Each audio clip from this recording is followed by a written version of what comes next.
เรามาอยู่กันที่มิวเซียมลำปางค่ะกับบรรยากาศสุดอบอุ่นของงานสลุงหลวงกลองใหญ่ปีใหม่เมืองแบบล้านนากันพาไปชมบรรยากาศกันค่ะ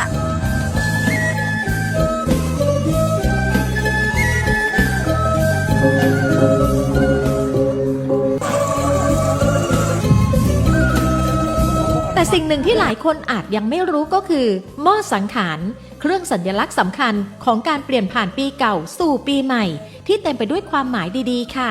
วันนี้เราจะพาไปทำความรู้จักพร้อมพาไปชมความงดงามของกิจกรรมประกวดหม้อสังขารที่ชาวลำปางร่วมใจการสืบสานวัฒนธรรมนี้กันค่ะ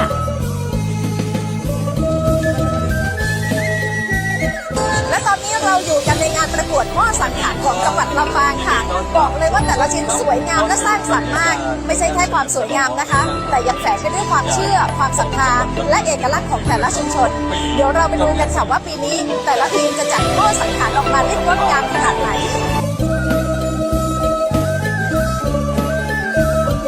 หม้อสังขารหรือบางคนเรียกว่าหม้อดอกคือหม้อดินที่ปั้นด้วยมือค่ะมีลักษณะคล้ายแจกันปากกว้างหรือปากแตรในอดีตชุมชนในจังหวัดลำปางอย่างเช่นบ่อแฮ้วป่ายะและสันกลางล้วนเป็นแหล่งผลิตหม้อสังขารที่สำคัญสะท้อนถึงภูมิปัญญาและฝีมือของช่างพื้นบ้านที่สืบทอดกันมาหลายชั่วอายุคนค่ะหม้อแต่ละใบไม่ใช่แค่ภาชนะนะคะแต่คือสัญลักษณ์ของการเริ่มต้นใหม่ใช้บอกกล่าวสิ่งศักดิ์สิทธิ์ว่าปีเก่าได้ผ่านพ้นและปีใหม่กำลังจะเริ่มต้นขึ้นค่ะ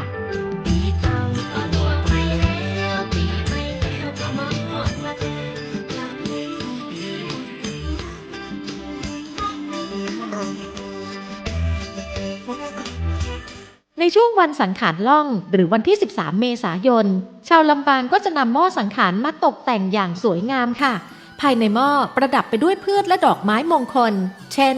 ใบเงินใบคำใบนาคใบขนุนหรือดอกเอื้องผึ้งดอกจำปาลาวพร้อมทั้งตุงและช่อขนาดเล็กซึ่งเป็นสัญลักษณ์สำคัญของปีใหม่เมืองค่ะการจัดหม้อไม่ได้มีรูปแบบตายตัวนะคะแต่จะเน้นไปที่ความงดงามคล้ายพุ่มไม้แห่งความเป็นสิริมงคลนั่นเองค่ะ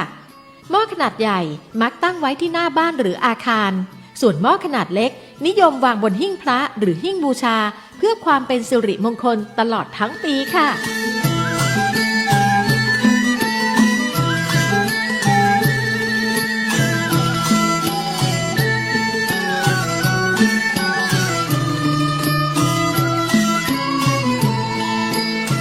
กิจกรรมประกวดหม้อสังขารถือเป็นอีกหนึ่งไฮไลท์ของเทศกาลปีใหม่เมืองลำปางค่ะแต่ละชุมชนต่างนำเอกลักษณ์ของตนเองมาถ่ายทอดผ่านการจัดหม้อทั้งการเลือกใช้วัสดุพื้นถิ่นสีสันและรูปแบบการตกแต่ง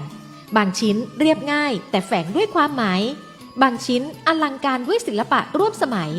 ทั้งหมดนี้สะท้อนให้เห็นถึงการสืบสานวัฒนธรรมพร้อมการปรับตัวให้เข้ากับยุคสมัยได้อย่างงดงามค่ะ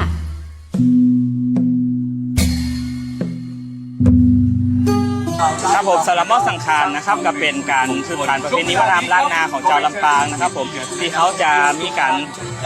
สร้างขนบธรรมเนียมขึ้นมานะครับหม้อสังขารเขาจะมีมาคู่มักเมียนะครับผมหรือว่าตุงจอดตุงใจเนี่ยเขาจะใจเพื่อประดับในพิธีสงกรานต์เพื่อเป็นการสิริมงคลนะครับเขาจะวางไว้ตามหน้าบ้านหรือว่าตามหิ้งพระตามอย่างต่างๆนะครับแล้วก็เป็นการสืบสานวัฒนธรรมแล้วก็เป็นการ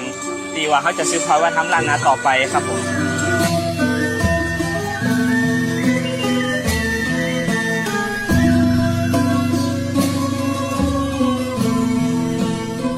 หม้อสังขารจึงไม่ใช่เพียงของตกแต่งนะคะแต่คือหัวใจของประเพณีที่เชื่อมโยงผู้คนในชุมชนเข้าด้วยกันเป็นทั้งความเชื่อความศรัทธาและความหวังดีที่ส่งต่อจากรุ่นสู่รุ่น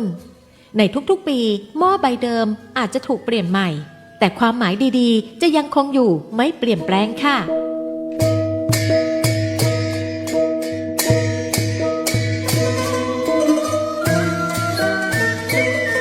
และนี่คือเสน่ห์ของหม้อสังขารอีกหนึ่งวัฒนธรรมงดงามของชาวจังหวัดลำปางค่ะและไม่ใช่แค่ความสวยงามเท่านั้นนะคะแต่ยังเต็มไปด้วยเรื่องราวความเชื่อและความผูกพันของผู้คน